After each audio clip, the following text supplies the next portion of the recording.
Сәлеметсіздер ме, құрметті оқушылар? Сәлеметсіздер.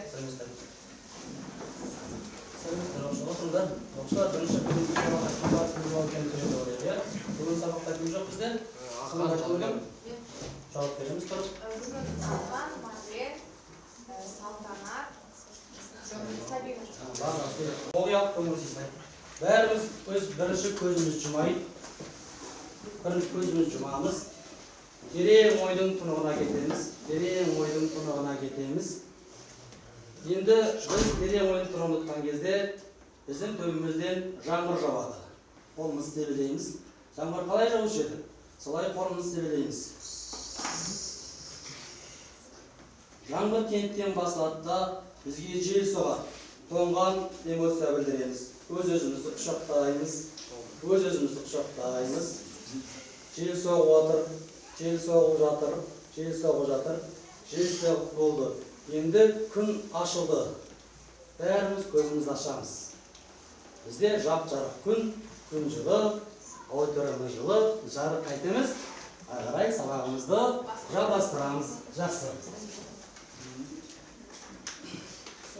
Олай болса болды. Сіздермен үй тапсырмалар айтамын. Аксон қандай зат? Аксон ақ және ұзын зат. Ақ және ұзын зат. Жақсы. Келесі сұрақ. Дендрит қандай зат? Қалай жауап береді? Дендрит ол сұр түсті және қысқа зат. Молодец. Жақсы. Келесі сұрағымыз. Нейрология деген не? Нейроглия деген не? Нейрондағы көмекші жасап. Жақсы, дұрыс. Нейрондағы көмекші жасушы. Молодец, балалар. Енді бірнеше сұраққа жауап берейік, сосын жаңа сабағымызды бастаймыз, иә? Бізде төртінші топтан жауап берсінші бізде, Кәусар. Синапс деген не, Кәусар? Екі нейроннан немесе нейронмен басқа жасушаның байланысатын жері. Жақсы. Келесі бізде әділ жауап берсін. Аксон нейронның қандай жасушасы? Аксон нейронның Әділ жауап береміз. Ана болғанның алдында ғана өткесі бар бізде. Ал күн бала күн жауап береді? Ол нейронның ақсатын құрайтын ұзын өсімдік. Жақсы. Келесі сұрақ бізде. Дендрит қандай жасуша дейді, е? Жайнағын айтып өткен сұрақ бұл. Кімнің есінде? Сұр құстар. Жақсы. Келесі сұрақ. Ұзын өсімдікті не деп атаймыз? Аксон. Жақсы. Олай болса бәріміз үй тапсырмасына жақсы дайындалып кетіппіз, е балалар? Енді келесі кезекте біз айтеміз, жалпы бізде бағалау болады, е? Кім үй тапсырмасын жақсы орындап келді. Яғни біз үй тапсырмасы бағалау бойынша ең жақсы жауап берген балаларға 3 балдан қойылып отырады. Біз мұны бәйге бағалау арқылы қайтеміз. Балалардың бағасын мен өзім жылжытып отыратын боламын, е? Қазір сіздер тапсырма орындау барысында мен сіздерді бағалайтын боламын. Кім бүгін сұраққа жауап берді, үй тапсырмасында кім дайындалып келді, мен сіздерге сұраққа жауап беретін боламын. Енді балалар, біз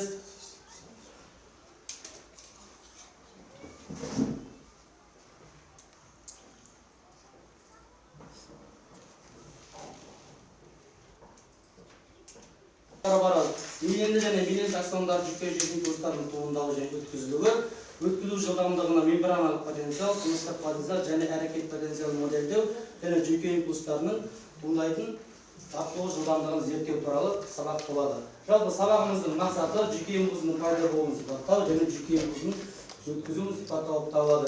Енді балалар, қазір біз осы сабақ бойынша жалпы тақырыпта сіздерге алдарыңызда материал берілген, кітапқа және қосымша парақтар берілген. Осы қосымша парақтарды пайдалана отырып, біз 4 топта жұмыс істейміз, е? 4 топта бөлім жұмыс істейміз. 3-ші топ, және 4-ші топ, е? Енді осы сұрақтарда балалар, осында бізде сұрақтар қарастырылады. Яғни сіздерде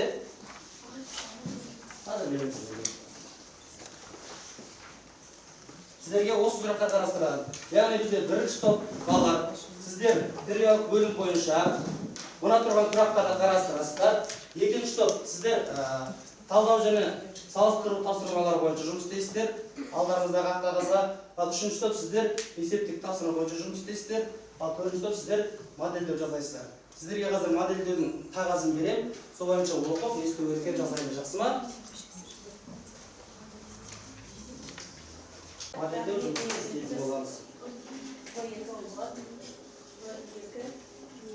Кітапты пайдаланасыздар, және алдарыңызда қосымша ақпарат берілген, сол парақтарды пайдаланып миллион деген акциондар туралы айтасыздар. Иә, анықтамалар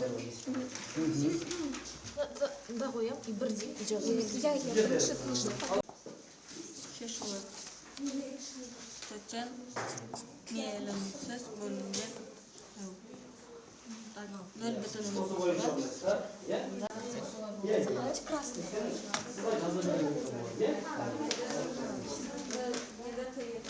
Бізге беріледі 7 минут. Иә, маған беріледі. Минутымыз ау.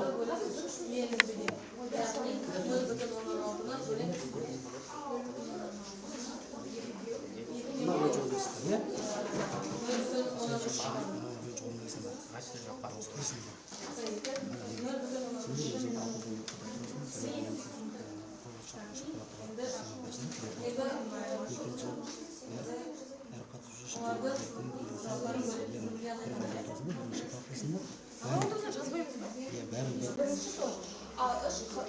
Қағазға төмендегі ұғымдарға қысқа үш бес сөзден түсініктеме жазыңыз.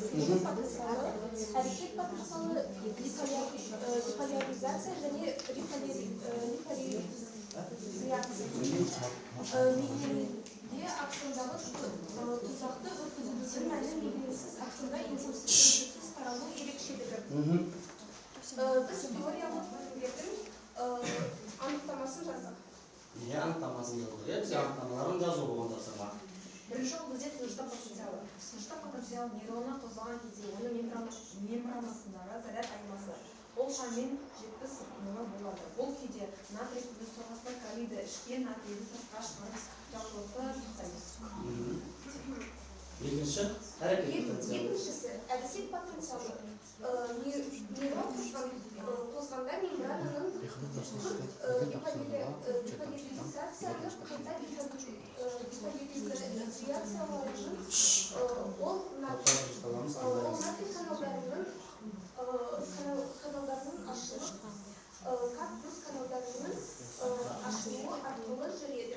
Импульс бар немесе жоқ кеңістікте таралады.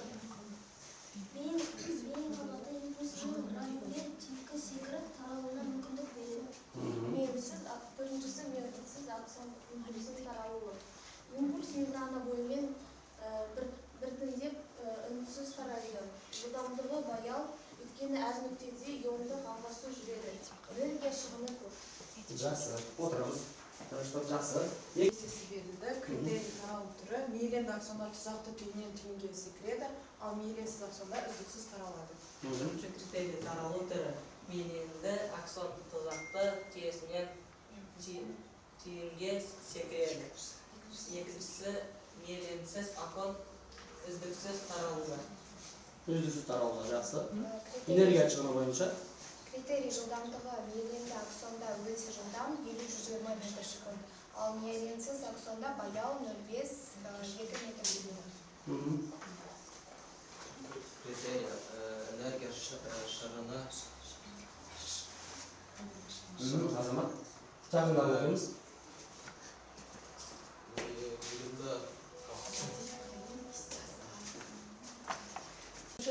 Бізге есептік тапсырма берілген. Берілгені бізде аксон ұзындығы 0,16 метрге тең. Аксон жылдамдығы мейлінді 120 метр бөлген секундқа, ал мейлінсізгі 2 метр бөлген секундқа тең. Енді уақытты табамыз. Шешуі біз уақыт табу керек. Үшін ұзындықты жылдамдыққа бөлеміз. Бірақ бізде екі жылдамдық болғандықтан бірінші уақытты табу үшін біз аксонның ұзындығын мейлінді жылдамдыққа бөлу керекпіз. Яғни 0,16-ны 120-ға бөлсек, бірінші уақыт 0,5 секунд болып шығады. Ал екінші уақытты табу үшін аксонның ұзындығын мейлінсіз жылдамдыққа бөлу керекпіз. Яғни 0,16-ны 2-ге бөлсек, екінші уақыт 0,3 секунд болып шығады. Ал оны олардың айырмасын табу үшін екінші уақыттан бірінші уақытты азайтамыз. Яғни 0,3-тен 0,5-ті азайтамыз. Соңында 0,295 секунд болып шығады. Жақсы, молодец, жақсы. Жақсы. Сіздер жұмыстың барысын оқыңыздар, не береді, қалай істейсіздер, көрсетесіздер. Бізде мини эксперимент болды, қазір оны түсіндіріп береді. Біздің мақсатымыз жүйке импульсының ауыл жылдамдығын азайту. Яғни осы эксперимент арқылы біз жүйке импульсінің таралу жылдамдығын сіздерге көрсететін боламыз.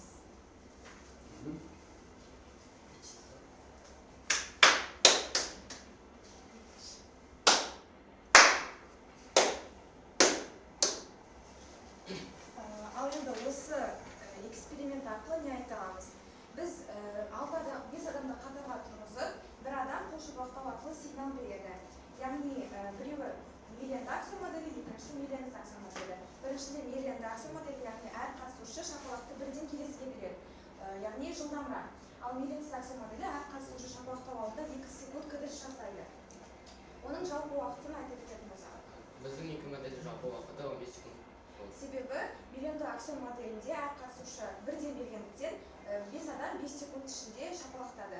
Ал екіншіде Миллиен-Даксо моделінде әр қатысушы 2 секунд кідіріс жасағандықтан 2-ні 5-ке көбейтеміз, 10 секунд, 10 секундты 5-ке қосқанда 15 секунд болып жалпы уақыт шықты. Жақсы. Сіз ақсан моделі ақырын болды. Миллиен-Даксо моделі жылдамырақ болды. Өйткені Миллиен-Даксо моделінде жылдамырақ жұмыс істеп, Миллиен-Даксо моделінде кідіріс жасағандықтан екеуінің арасында айырмашылық бар. Жақсы. Отырамыз. Жақсы. Олай болса, сіздерге мен парақ таратып берем. Осы бойынша қайтеміз. Мына қағаздың өзіне орындауға болады. Немесе дәптер бетте немесе А4 орындауға болады алдарыңыздағы. Жақсы ма? Сондықтан бұны жұптасып орындаймыз. Жұптық тапсырма ретінде бізде кітапта да ол кесте берілген. Кітапта да берілген ол кесте, сол кесте бойынша біз толықтырамыз. Болады. Сіз екеуіңіз сізге жіберге.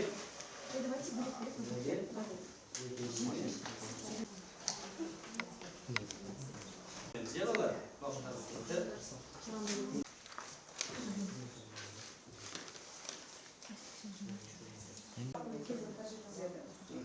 Үшінші бөлім қан тамырлары, оның басқаша атауы сосудтар. Қызметі жүректен вена, жүрекке капилляр жасушаларға қанды жеткізеді. Жақсы, барлығымыз осындай жауап па? Тексереміз. Ауысып тексереміз. Енді өз бағаларыңызды қойыңыздар. Егер барлығы дұрыс болатын болса, 3 балдан қоямыз, иә? Барлығы дұрыс болатын болса, 3 балдан қоямыз. Сен қағаздарыңызды ортада қалдырыңыздар, мен қазір сабақ кейін жинап алатын боламын. Сосын сіздерді бағалаймыз. Енді бір-бірлеріңізді жұптық жұмыс бойынша бағаладыңыздар.